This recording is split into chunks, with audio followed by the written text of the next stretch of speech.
Well, we learned a little about the app and about you guys. I think I've asked enough questions. If we want to open it up to the room, do you guys have any questions for these guys? Yeah, I have one big one. My name is Alex Hansen, and writing it down. Take notes. So how do you plan to expand your business? Because I heard that you said that you can only have like 6 clicks. So how are you thinking of expanding it and making it better?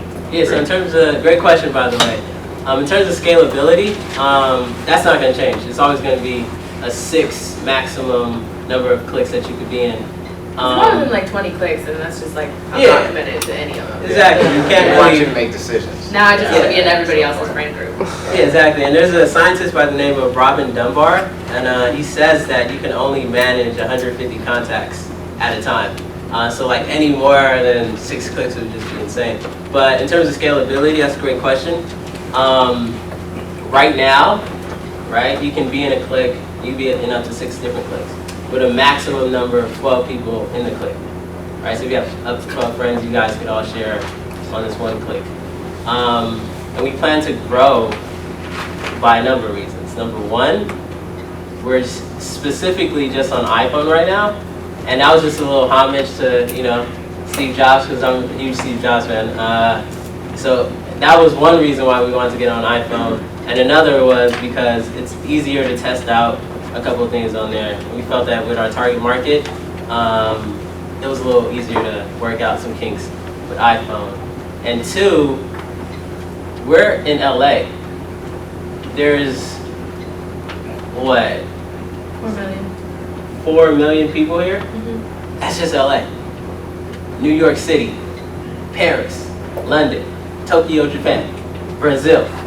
You know, like in terms of scalability, the idea of a click, I feel like we believe that everybody has one. Everywhere in the world, everybody has a friend. At least one. And that's a 2-person, is a 2-person minimum to be in a click. So everybody could essentially be on click 6 in a click. So that's how we're going to scale, man. That's how we're going to grow the business. That's how we're going to grow click 6.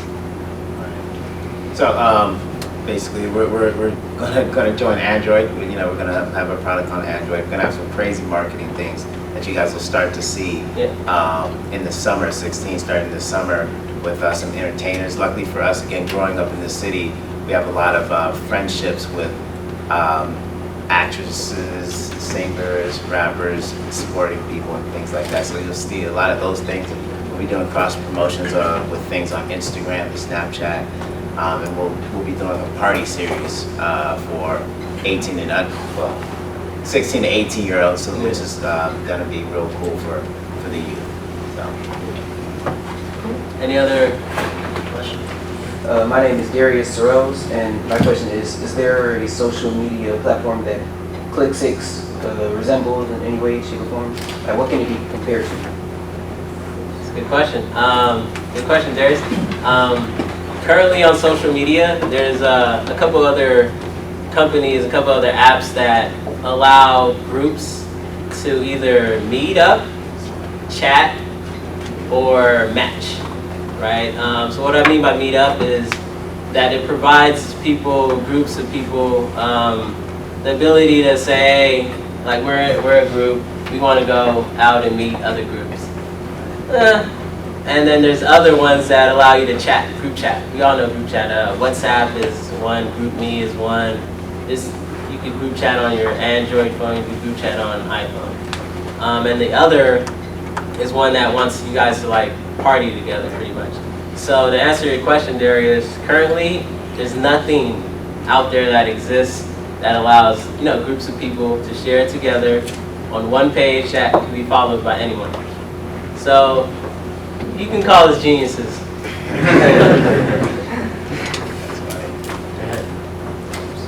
My name is Michael, and do you have any business model names that could help us? Business model names? Like a startup, to start building your ideas. You mean like? You want us to give you a name for your startup? Do you mean like an exact name for a company? Let me know what you do. I can give you a name right now. No, I think what you mean is like business models in the sense of steps to follow in order to build your business. Yeah. Say that? That's It's kind of one of those. yeah. It's one of those. Again, in this space of entrepreneurship, there no road, no person's journey is the same journey, right? It's like that Jay-Z line, no 2 days are alike except it's the first of 15 pretty much.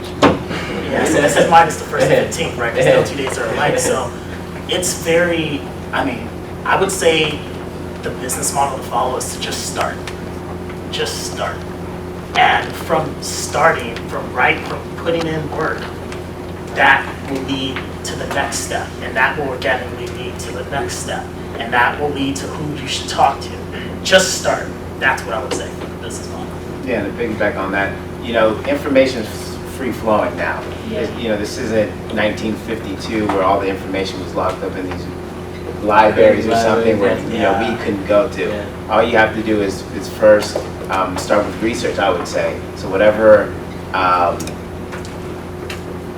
industry that your startup is in, I would start by kind of doing some research and seeing who's doing something kind of similar to you, and going along that journey and seeing what did they do right and what did they do wrong, and start to talk to people that have actually done something similar to what you're trying to do. Yeah, and one mistake you don't want to make is copying other people. Because I believe that we all uniquely have a genius level talent in all of us. And trying to copy somebody else will hinder that. Will pretty much hit like the stop button on that. If life was a video game, you'll go down a couple levels for copying somebody. You lose a couple cool points for copying somebody. So just be uniquely yourself. Once you're like that, nobody could top you. Nobody could do you better than you. Other questions? No? My name is Steve, and my question is, from the beginning, what was your biggest problem? Yeah, great question. For one, it was not having the right information. We went about it completely the wrong way. We failed. But more importantly, we failed and we learned from that failure. Right? It's one thing to fail and just give up. Nobody wants to do that. Never do that. Fail, but never give up. Right? So if you get knocked down, you gotta get up. You can't just lay down.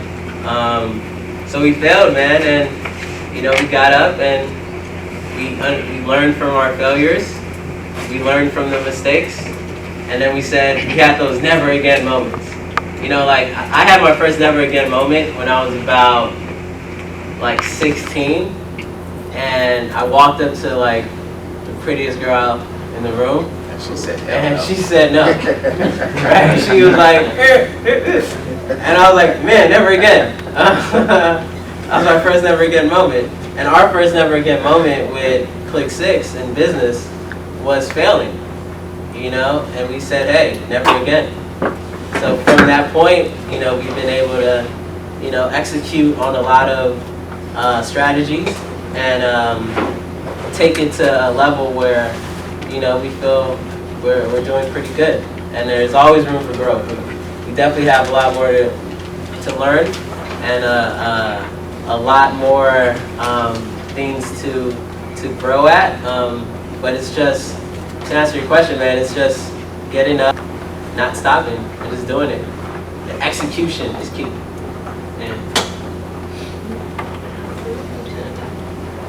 My name is Jordan Soto. You guys mentioned find a great mentor. Who was your mentor when you guys were 16? Or if you guys didn't have one, what do you recommend to us? When I was 16. Yes. Man. So, this one, that's who my mentor was. So my mentor at 16 was somebody I didn't know. It was Kanye West. This was right when he dropped his first album, College Dropout. And I just connected with it. I connected with the message. I connected with the different type of thing he was doing. So I would say that having a mentor is great if you can actually like speak to them and all that, but there are other mentors that you can have in your library that you don't know, right? That you can kind of, you know, tap to and kind of be like, if I had a conversation with this mentor that I don't know, what would that conversation be? And as crazy as it sounds, kind of like go through that conversation, and in a way, that's mentorship, right? Yeah.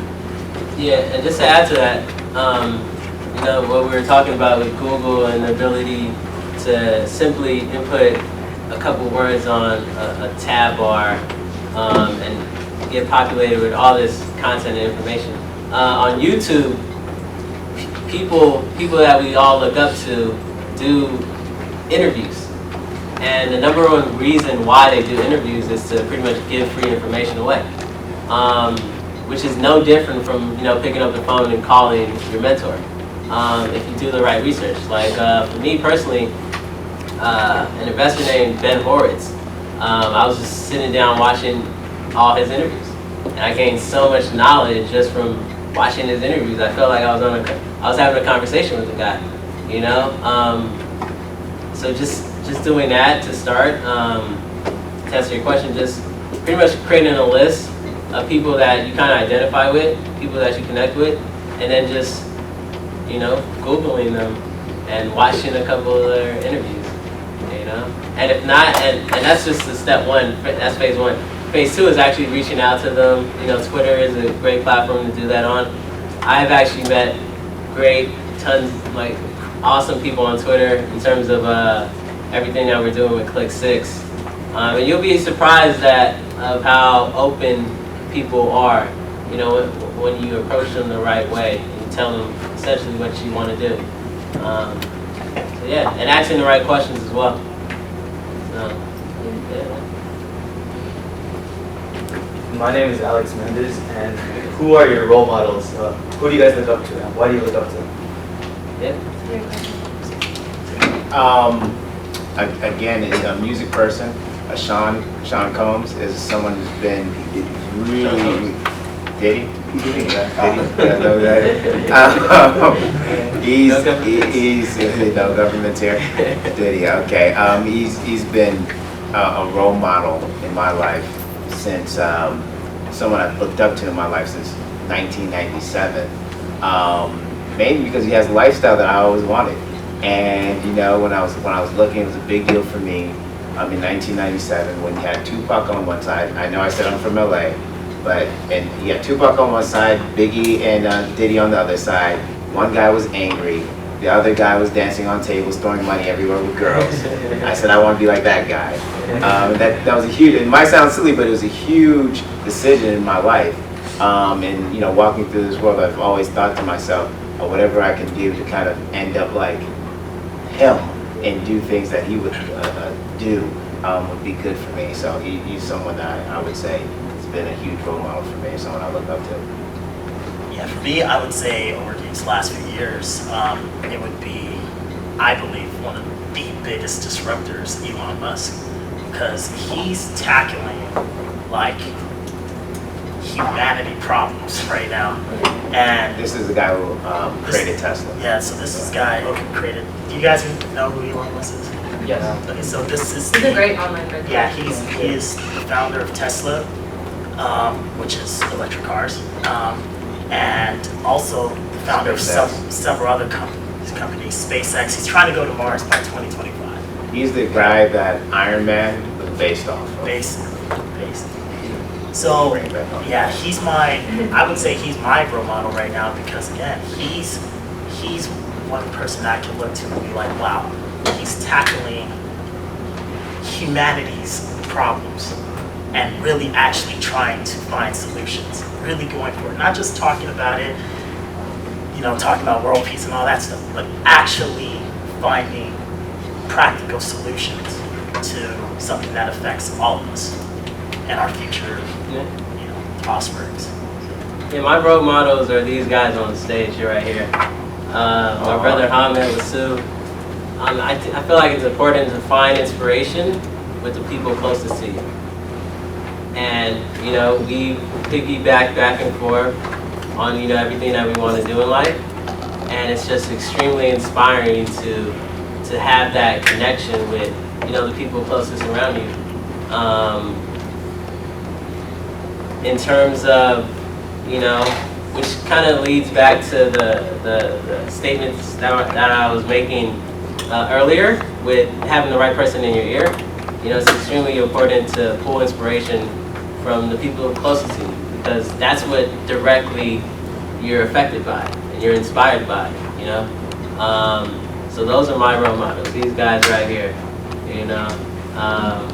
We're doing a lot of great stuff with CLQSIX, and, you know, you're definitely you know, you're more than welcome to contact us anytime. We'll leave you guys with our contact information, email, maybe phone number.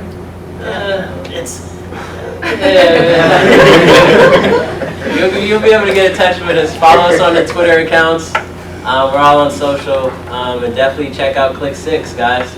Thank you. We have one more question. Oh yeah. What types of strategies did you use to get to where you are currently right now? Like, for us, right now, our group specifically, like, we're doing market research. Like, could you give us, like, any strategy you guys use to market research your CLQSIX, your website, or your app? No, so say the question for a moment. Okay, so what type of strategies did you use to get to where you are?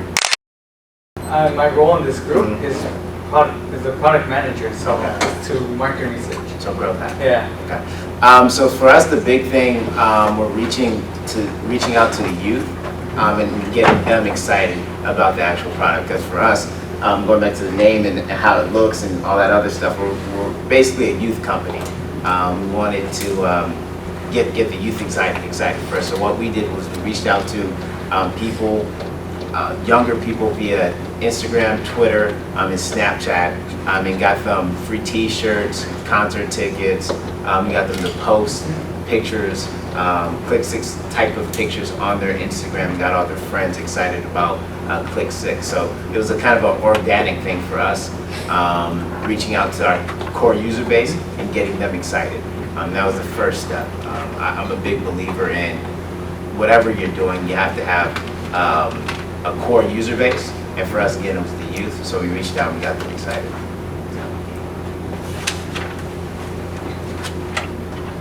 Cool. Any last questions before we wrap up? My name is Anthony Ramirez, and I just basically have a question on like the developing process. So I was like, how did you guys like plan it out from the beginning? Like, oh, this is how our website or app is gonna be like. Did you guys like go a piece at a time, or do you guys go like, all right, we're scheduled for this day, and we're gonna go all out on this day? Yeah, so initially we just went all in. We were like, let's make this happen. But then like logic kicked in, and you know we were like, okay, let's take a step back and actually dissect this thing the way it should be. So the first thing we started doing was research. We started just playing around with other apps, other social media apps, and seeing, you know, the main reasons why people were going back to that app. Right there, the points of difference on the app, and we pretty much just parlayed that, and you know, with our own, you know, perspective on the world, and in terms of specifically groups sharing together. You know, we started going out a lot more together, and then we just were watching how, you know, squads, groups, cliques were like interacting in the real world, and then we kind of just like took all that analysis and information, and then we just kind of parlayed that onto, you know, a platform, and we try to make it extremely simple, because, you know, we want, you know, when you pop out your phone, you want this to be an extension of everything that you're doing right now. So that was one of the main things that one of the main strategies that we were going with in terms of developing the app is simplicity. And, you know, just learning from great companies like Apple and, you know, Nike and we have a roadmap now, exactly when we want to drop a new feature, or when we hit a certain milestone, we drop a new feature. So to answer your question a little bit more directly, yeah, now we at the beginning part, we just kind of threw a whole bunch of things on the wall. That was kind of our beta stage, and once we saw how people responded to certain features, we took some stuff off of our app and added some stuff on, and now we have a roadmap of exactly what we want, when we want to drop certain features once we hit certain milestones. Yeah, so we're seeing in the future right now. We got like 3 years ahead. So yeah, man. Does that answer your question? Yeah, thank you. Wait, do you mind if I ask another? Yeah, go ahead. Alright, so basically on the logo, so I was like, what came up with that idea of that logo? Like why it looks like cutes? Yeah. It's an awesome logo, huh? That's the Nigerian in me, right? Yeah. The logo, it's I took the liberty of, we all did our research, and then this is what I essentially designed. And it represents, if you look at a Lego piece and move it around anywhere you want, and it always connects to each other. And that was the thesis of designing this logo. So essentially, if you multiply it by 2, 3, whatever number, it always connects to each other, which represents the app essentially, because I could be in New York, he could be in San Francisco, my brother could be in Paris, and we're always going to be connected to each other on CLQSIX. So that's where the logo came in, and the color palette is that since it's fundamentally different from any other social media app that exists. And most of the social media apps are, blue. You say, hey, nah, we're making it red. We're making it like, Bold. yeah, bold. This was before Instagram decided to change it to whatever design. Exactly. And clicks have more fun is a tagline that we came up with. We felt like that really explained the app and everything that you can do on it. Because when you're with your friends, when I'm with these guys, I have more fun than when I'm by myself. Any more? My name's Agustin. Question is, as a developer for my team, what was the hardest part for you when you was coding the app? Yeah, that's a great question. So in the beginning, we none of us had technical experience, domain experience, and our roles individually were more so on the executive side of things. So what we did was we found a really great team, and that goes back to what I was saying about being able to tell the right story to the right people. So we put together a solid team, and we were able to piggyback and spitball back and forth with them on what we wanted to accomplish, and then we executed. My name is Enrique. And what are some resources that you guys always go back to and still impacts your life? Like some books, videos, or anything of that sort? Okay, great question, Enrique. I would say pain points. A pain point for me, which the pain point is pretty much just like a place that you never want to go back to.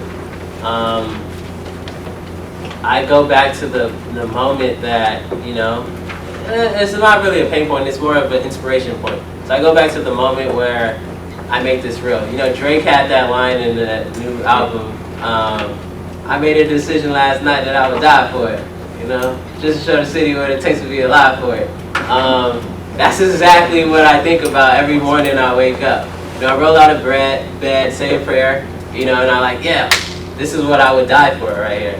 So just being that level of intensity and passion about what you're doing is what I tend to go back on. So there was a book that I read early on in my life called Embrace the Hustle by Kevin Liles. Not necessarily a tech book, but a book about entrepreneurship, really good book. That book really helped me. I still read it to this day, so I would say that's a good book to pick up.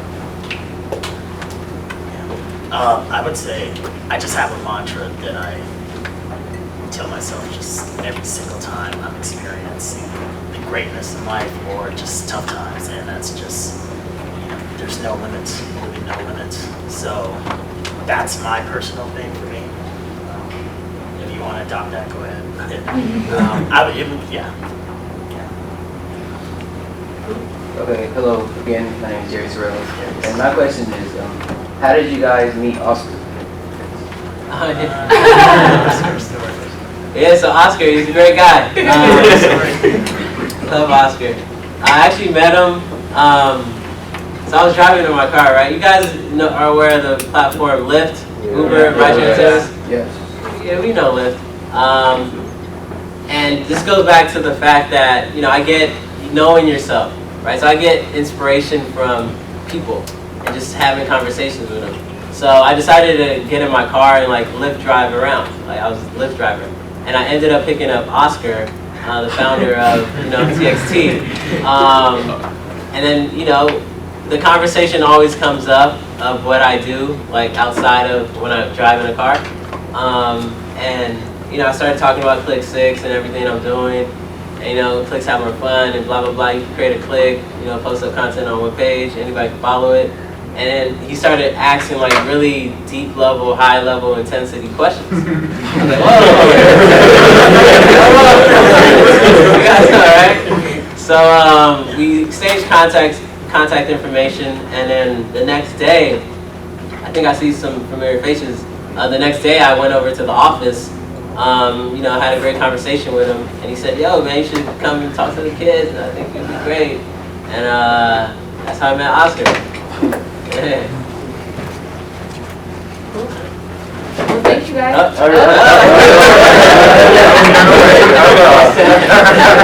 paused. I was like, anybody? Okay, so you said you guys had my name's Anthony Ramirez again, and so my question is, since you guys had a team, like where necessarily did you get your team, and like how did you get it? Because you said like you went to like the tech industry, but it's like, where do you start on your team? Like, how do you get the people that you need, and how do you know that they're the people that you need? Yeah, so you gotta trust. One of the main issues, or one of the main issues with entrepreneurship is trust, right? Since it's your idea, and like you feel like nobody else has this idea, and like I'm the only person with this idea, and I don't want anybody to copy it and steal it. You gotta trust. So we trusted people. We told our story. We told them everything that we want to do, and luckily for us, it panned out, and we were able to create something special. Yeah. Okay. Thank you. Thank you guys. Well, thank you for listening.